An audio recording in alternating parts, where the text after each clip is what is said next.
मैं और मेरे दो दोस्त न्यूयॉर्क में थे क्रिसमस टाइम पे। हम बार में थे। हमने शायद कुछ 2 बजे वहाँ से निकलने का डिसीजन लिया। हम सबवे स्टेशन पे आए और हमने पहली ट्रेन पकड़ी जो हमें मिली।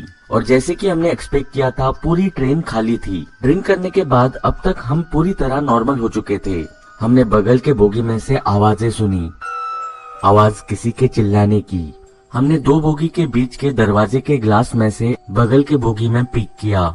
हमने देखा 2 आदमी एक औरत के सामने खड़े हैं और उस पे चिल्ला रहे हैं। वो औरत सीट पे बैठी थी और मदद के लिए चिल्ला रही थी। शायद वो 2 आदमी उस औरत को रॉब करने की कोशिश कर रहे थे।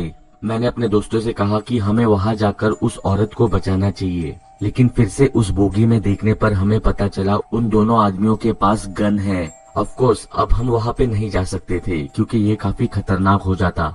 मैंने अपने दोस्तों को पुश किया आगे वाले बोगी में जाने के लिए। मैंने जब एक और बार उस बोगी में देखा तब मुझे पता चला कि उनमें से एक आदमी ने मुझे नोटिस किया है और अब वो दोनों भी मेरी तरफ देखकर कुछ बोल रहे हैं। वो अब हमारी तरफ चलने लगे थे।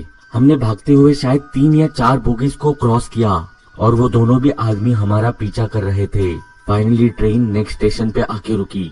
ट्रेन जैसे ही रुकी हम ट्रेन से बाहर निकले। हम ट्रेन से निकलते ही छुपने के लिए जगह ढूंढने लगे।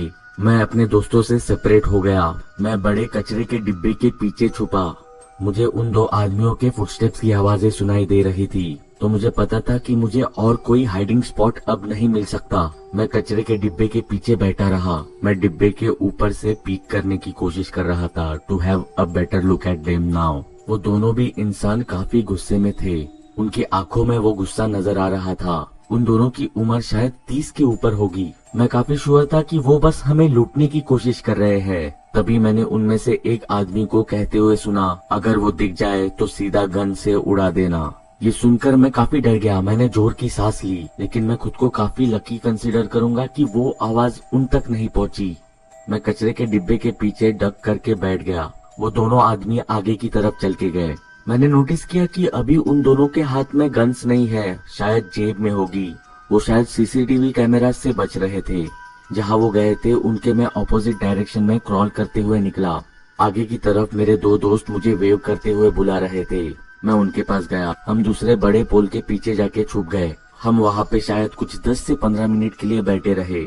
जब हमें लगा कि वो आदमी दूसरे जगह पे चले गए हैं, तभी हम वहाँ से निकले। कहानी का बड़ा शौक हमें तब लगा जब हमने उस ट्रेन में चिल्लाती हुई, मदद मांगती हुई औरत को उन आदमियों की तरफ चलते हुए देखा। हमें लगा था कि वो औरत को रॉब किया जा रहा है, लेकिन उसने आदमियों के पास पहुंचते ही कहा, कहाँ पे है वो तीनों? डोंट टेल मी कि तुमने उन तीनों को नहीं पकड़ा। बाकी की कॉन्वर्सेशन काफी धीरे आवाज में कर रहे थे, तो हमें पता नहीं उन्होंने क्या बात हुई और वो चलते हुए वहाँ से निकल गए। हम लोग गेस कर रहे थे कि शायद वो अगली ट्रेन में दूसरे लोगों को अपनी जाल में फंसाने के लिए वेट कर रहे हैं। हमने पुलिस को कॉल करके बताया जो हमारे साथ हुआ और हो रहा है, और रात को इन ट्रेन्स में हो रहा है या फिर फ्यूचर में हो सकता है। मुझे पता नहीं पुलिस ने उन तीनों को पकड़ा या नहीं, लेकिन मैं होप करता हूँ कि ऐसा ट्रैप या फिर ऐसी घटना किसी के साथ भी ना घटे।